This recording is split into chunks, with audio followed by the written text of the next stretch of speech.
अस्सलाम वालेकुम सज्जनों बेलियो मित्रों की हाल चाल है। मैं थोड़ा दोस्त मुहम्मद अली खिजर तो तुसी वेखदे पे अपना चैनल पंजाबी वसेब एक नवे व्लॉग दे नाल थोड़ी खिदमत हाज़र हां। तो बड़ी ज़रूरी तो बड़ी अहम गल मैं थोड़े नाल शेयर करनी है।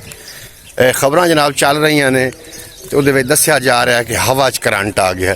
बहरहाल आपां व्लॉग दा आगाज़ करिए एक शेर दे नाल। अज सुबह सुबह दा टाइम है, गलबन 5 दा टाइम है तो मैं किते सफ़र वास्ते जा रहा। इतों यूसफ वाले तिकर मैं पैदल ही हाँ तो यूसफ वाले तो मेरी अपना उत्थे कन्वेंस है, उतों इंशाअल्लाह ताला फिर मैं इतों निकलना तो 27 शबौर 27 4L शबौर तो उतों एक मेरा हम सफ़र है, उन्होंने नाल लमना है दोस्त एक जिन्हें मेरे नाल जनाब सफ़र करना है। तो अगे असी किहड़े पासे जाना तुसी व्लॉग दे नाल ही रहे तो इंशाअल्लाह ताला पूरा नज़ारा तुहानू नज़र आ जासी।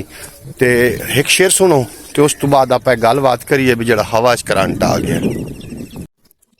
रिश्तेदार ते सज्जन बेली सब सावां दे आवन ताई तैनू फकत याद करे सिण कुल साता भुगतावन ताई।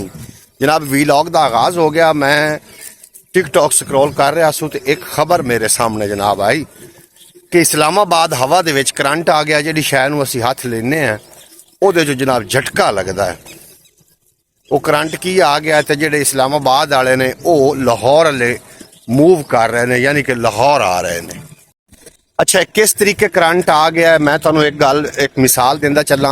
गर्मियां दे विच तुसीं जदों बिस्तरे बाहर रखदे हो तो साफ ज़ाहिर गर्मियां विच उत्ते रजाइयां तो होंदियां नहीं, कम्बल कुम्बल करने होंदे ने, कोई बग्गल कोई लोइयां तो उहदे विच कदी हत्थ मार दईए ना। इस तरीके करके हत्थ मारिए तो तुहानू विचों महसूस हो सी कि जिवें विचों कोई चिंगारियां निकलदियां पईयां या वो तिड़ तिड़ इस तरीके की आवाज़ भी हो सी। ਉਹਦੀ वजह की है कि खुश्की बहुत ज़्यादा हो जाती, तो खुश्की ज़्यादा होवन नाल उहदे विच जनाब इस तरीके दे समझो करंट उस कम्बल च आ जाता। मेरे नाल होया है, तुहाडे नाल भी शायद तजर्बा होया होवे। इस तरीके जो हवा दे विच नमी ज़्यादा आ जानी, हवा दे विच नमी नहीं होनी, हवा ज़्यादा खुश्क हो जानी है, उदों करंट ही फील होना है। पहले भी कोई पहली दफ़ा नहीं है, पहले भी पिछले तो पिछले साल भी मेरे नाल भी गर्मियां विच इस तरीके कई बारी होया। टूटी नूं हत्थ लावन लग्या या गेट नूं हत्थ लावन लग्या करंट मेरे च महसूस हो जाता। हुण साइंसदाना जनाब जिहड़ा इहदा मैथड कढिया, साइंसदान पे आखदे ने कि तुसीं इंज करो कि जिहड़े पानी ने ना वो खुले बर्तनां च आदे घरां च रखो। ते भाई इहो तां असीं गल करदे असे भी जिहड़ियां चिड़ियां कां हन आ लालियां ने या परिंदे ने, इन्हां वास्ते गर्मियां च पानी जनाब आदि घरां दी छत्तां ते या किसी छां वाली जगह ते खुले बर्तनां च रख दिता करो।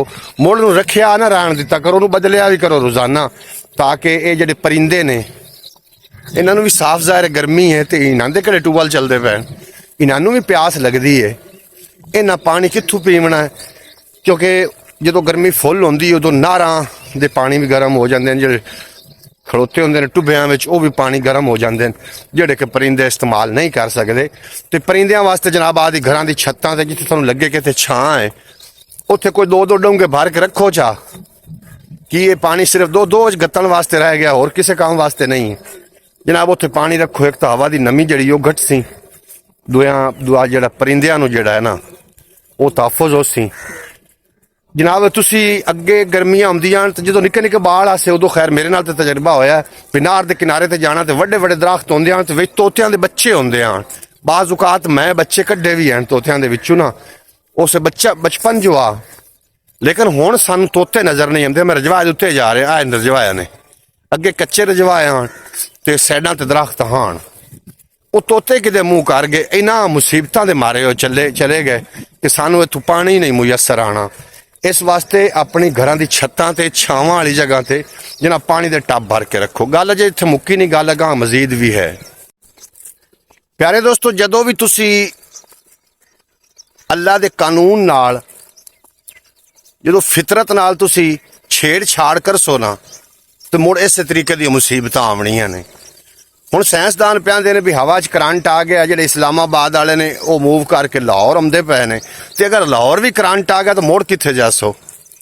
सब तो पहले तो जनाब अपनी एहतियाती तदबीरां होंदियां ने करो, तो सब तो जिहड़ी वड्डी तदबीर है ना वो ये करो कि माफ़ी मंग लो अपने गुनाहां दी, अल्लाह कोल माफ़ी मंगो गुनाहां दी भी या अल्लाह तेरे मामलात ने आदे कोल रख, साडे वास्ते जिहड़ी ने खैर वो सानू अता कर।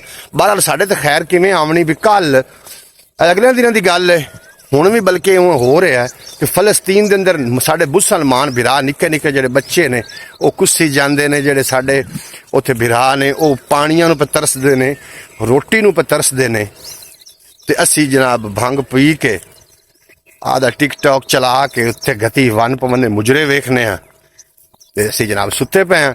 ਤੇ ਮੁੜ ਹੁਣ ਕੀ ਖਿਆਲ ਹੈ? ਉਹ ਕਿਵੇਂ ਇੱਕ ਸ਼ੇਰ ਉਰਦੂ ਦਾ ਮੈਨੂੰ ਯਾਦ ਆ ਰਿਹਾ ਹੈ ਕਿ ਆਪਣੀ ਬਾਰੀ पे चीखे मगर देखिए, मेरी बारी पे लोगों ने चुप साध ली, सारे इल्जाम कांटों के घर फेंक कर मैं के गुलाबों ने चुप साध ली। ਹੁਣ ਆਪਣੀ ਵਾਰੀ ਮੁੜ ਚੀਕੋ ਨਾ ਜਾਂ ਤਾਂ ਤੁਸੀਂ ਕੁਛ ਕੀਤਾ ਹੋਵੇ ਇਸ ਤਰੀਕੇ ਦਾ ਤੇ ਫਿਰ ਇਸ ਤਰੀਕੇ ਮਾਮਲਾ ਹੋਇਆ ਹੋਵੇ ਤੇ ਫਿਰ ਤਾਂ ਬੰਦਾ ਆਖਣ ਜੋਗਾ ਹੈ ਕਿ ਸਾਰਾ ਕੁਝ ਕੀਤਾ ਵੀ, ਜਦੋਂ ਕੀਤਾ ਵੀ ਕੁਝ ਨਹੀਂ ਤੇ ਹੁਣ ਸਾਨੂੰ ਗਿਲਾ ਨਹੀਂ ਸਾਡਾ ਬਣਦਾ। ਬਹਰਹਾਲ ਇਹ ਵੀਲੌਗ ਵੱਡਾ ਹੋ ਜਾਣਾ ਮੈਨੂੰ ਲੱਗਦਾ ਹੈ। ਮੈਂ ਆ ਸਫ਼ਰ ਤੇ ਜਾ ਰਿਹਾ ਤੇ ਇਹ ਮੈਂ ਵੀਡੀਓ ਇਸੇ ਤਰੀਕੇ ਅਪਲੋਡ ਕਰ ਦੇਣੀ ਹੈ ਕਿਉਂਕਿ ਵੀਲੌਗ ਵੱਡਾ ਨਾ ਹੋ ਜਾਵੇ ਤੇ ਤੁਸੀਂ ਬੋਰ ਨਾ ਹੋ ਜਾਓ। ਜਿਹੜਾ ਬਾਕੀ ਦਾ ਵੀਲੌਗ ਹੈ ਉਹ ਤੁਹਾਨੂੰ ਅਗਲੀ ਵੀਡੀਓ 'ਚ ਮਿਲ ਜਾਸੀ। ਇਹ ਤਾਂ ਖੈਰ ਏਡੀ ਵੱਡੀ ਗੱਲ ਕੋਈ ਨਹੀਂ। ਬਹਰਹਾਲ ਮੈਂ ਜ਼ਰੂਰੀ ਸਮਝਿਆ ਕਿ ਜੀ ਹਵਾ ਵਿੱਚ ਭਾਈ ਕਰੰਟ ਕੋਈ ਨਹੀਂ ਨੇ, ਕਰੰਟ ਤੁਹਾਡੇ ਅੰਦਰ ਹੀ ਹੈ। ਜਦੋਂ ਖੁਸ਼ਕੀ ਹੁੰਦੀ ਹੈ ਨਾ, ਜਦੋਂ ਨਮੀ ਖਤਮ ਹੋ ਜਾਂਦੀ ਹਵਾ ਵਿੱਚੋਂ ਤੇ ਹਵਾ ਰਗੜਾ ਖਾਂਦੀਆਂ ਨੇ, ਉਦੋਂ ਕਰੰਟ ਫੀਲ ਹੋਣਾ ਹੁੰਦਾ। ਇਹ ਕੋਈ ਪਹਿਲੀ ਵਾਰੀ ਨਹੀਂ ਹੁੰਦਾ ਪਿਆ, ਅੱਗੇ ਵੀ ਹੁੰਦਾ ਰਿਹਾ। ਹੁਣ ਜ਼ਰਾ ਜ਼ਿਆਦਾ ਹੋਸੀ ਤੇ ਨੈਟ ਉੱਤੇ ਜਨਾਬ ਹਾਲ ਪਈ ਹੋਈ ਹੈ ਕਿ ਜਨਾਬ ਕਰੰਟ ਲੱਗ ਗਿਆ ਤੇ ਇਸਲਾਮਾਬਾਦ ਵਾਲੇ ਅਹੀਂ ਆ ਗਏ। ਇਸਲਾਮਾਬਾਦ ਵਾਲੇ ਅਹੀਂ ਨਾ ਜਾਵਣ, ਅੱਲਾ ਦੇ ਘਰ 'ਚ ਵਗ ਜਾਵਣ ਤੇ ਜਾ ਕੇ ਉੱਥੋਂ ਦੁਆ ਮੰਗਣ ਕਿ ਯਾ ਅੱਲਾ ਇਹ ਤੇਰੇ ਮਾਮਲਾਤ ਨੇ ਆਦੇ ਕੋਲ ਰੱਖ ਤੇ ਸਾਨੂੰ ਅਮਨ ਅਤਾ ਕਰ। ਤੁਹਾਨੂੰ ਮੇਰੀਆਂ ਗੱਲਾਂ ਭਾਵੇਂ ਕੌੜੀਆਂ ਲੱਗ ਰਹੀਆਂ ਹੋਣ ਜਾਂ ਮਿੱਠੀਆਂ ਲੱਗ ਰਹੀਆਂ ਹੋਣ, ਗੱਲਾਂ ਫਿਲਹਾਲ ਸੱਚੀਆਂ ਨੇ ਕਿ ਜਿੱਤਣ ਤੱਕ ਗੁਨਾਹਾਂ ਤੋਂ ਤੌਬਾ ਨਾ ਕਰਸੋ ਇਸ ਦੁਨੀਆ 'ਚ ਸੁੱਖ ਲੱਭਦੇ ਬੰਦੇ ਹੋ। ਜਿੱਥੇ ਬਾਬੇ ਆਦਮ ਨੂੰ ਸਜ਼ਾ ਵਾਸਤੇ ਘੱਲਿਆ ਗਿਆ, ਬਾਬੇ ਆਦਮ ਨੂੰ ਜੰਨਤ 'ਚੋਂ ਕੱਢ ਕੇ ਇਸ ਦੁਨੀਆ ਤੇ ਸਜ਼ਾ ਵਾਸਤੇ ਘੱਲਿਆ ਗਿਆ, ਜਿੱਥੇ ਤੁਸੀਂ ਸੁੱਖ ਲੱਭਦੇ ਬੰਦੇ ਹੋ। ਜਨਾਬ ਇਸ ਤਰੀਕੇ ਨਾ ਕਰੋ। ਅੱਲਾ ਦੀਆਂ ਜਿਹੜੀਆਂ ਕੁਦਰਤਾਂ ਨੇ ਨਾ ਉਹਨਾਂ ਨਾਲ ਨਾ ਕਮ ਅਜ਼ ਕਮ ਖਿਲਵਾੜ ਕਰੋ। ਤੁਸੀਂ ਦੁਨੀਆ ਵੀ ਆਦੀ ਗੰਦੀ ਕਰ ਲੈਣੀ ਤੇ ਆਖਰਤ 'ਚ ਆਪਾਂ ਨੂੰ ਲਿੱਥਰ ਲੱਗਣਾ। ਹੁੰਦਾ ਇੰਜ ਹੈ ਕਿ ਅੱਲਾ ਕਰੀਮ ਬੜਾ ਗਫੂਰ ਰਹੀਮ ਹੈ, ਬੜਾ ਮਿਹਰਬਾਨ ਹੈ, ਲੇਕਿਨ ਬੰਦਾ ਇਨਸਾਨ ਜਿਹੜਾ ਹੈ ਇਹਦੇ ਕੋਲ ਗੁਨਾਹ ਹੋ ਜਾਂਦਾ ਹੈ, ਗਲਤੀ ਹੋ ਜਾਣਾ ਇਨਸਾਨੀ ਫਿਤਰਤ ਹੈ। ਲੇਕਿਨ ਉਸ ਗਲਤੀ ਤੇ ਡਟ ਜਾਣਾ ਫਿਰ ਇੱਥੋਂ ਆ ਕੇ ਤੇ ਫਿਰ ਅਜ਼ਾਬ ਪਾਉਂਦੇ ਨੇ। ਤੇ ਪਾਕਿਸਤਾਨ ਦੀਆਂ ਫੌਜਾਂ, ਪਾਕਿਸਤਾਨ ਦੀਆਂ ਪੁਲਿਸਾਂ, ਪਾਕਿਸਤਾਨ ਦੀ ਆਵਾਮ, ਪਾਕਿਸਤਾਨ ਦੇ ਹੁਕਮਰਾਨ ਤੇ ਪਾਕਿਸਤਾਨ ਦੇ ਛੋਟੇ ਮਜ਼ਦੂਰ ਤੋਂ ਲੱਗ ਕੇ ਬਾਦਸ਼ਾਹ ਤਾਈਂ हिक्के डगर ते चले हुए ने। एक दिल च खौफ बह चुका है कि हो सकता है कि असी सानू कुछ हो ना जावे। ओ भाई ओ आंदा हुंदा इमरान खान हुंदी, मैनूं गल बड़ी याद आउंदी पई भी खौफ दे बुत तोड़ो। इस खौफ दे बुत दे अगों तुसी हथ जोड़ के बैठे रहो ना, इस तुहानूं कुछ भी नहीं करन देना। बाकी करंट जनाब जिहड़ा है हवा च पहले भी हान ते हुण भी हैं। इहदी जिहड़ी एहतियाती तदबीर है वो परिंदियां वास्ते पानी छां के रखो। एक तो नमी दा बाइस बनसी, हवा विच नमी उसी, ते दूसरा जनाब परिंदे थोड़े वास्ते दुआ भी कर सन। अज दा व्लॉग ये मेरा ख्याल इतने तक ही रहना चाहिए क्योंकि अगर मैं बाकी दे नज़ारे थोड़े नाल शेयर करदा तो व्लॉग वड्डा हो जाना है, मुड़ तुसीं वेखण लगे बोर हो जाना है। क्योंकि अगे मेरा ख्याल टीवी एक यूट्यूब चैनल है, 2 साल 4 साल 6 साल हो गए उहदे ते 5 तो 10 व्यूज़ आ रहे हैं, हालांकि मोनीटाइज है। और जिहड़े लोग मेरे नाल तावन कर रहे हैं उन्हां दा मैनूं पता है, जिहड़े वेख रहे हैं ते जिहड़े नहीं वेख रहे उन्हां दा भी मैनूं पता है। बहरहाल थानू गुजारिश है पंजाबी वसेब वालियां कि एक बारी जाके ना ख्याल टीवी उत्ते जरूर थोड़ा जा सर्च करो, ख्याल टीवी थोड़ा जा विजिट करो ताकि वो डैड होवन तो बच जाए। फी अमान अल्लाह।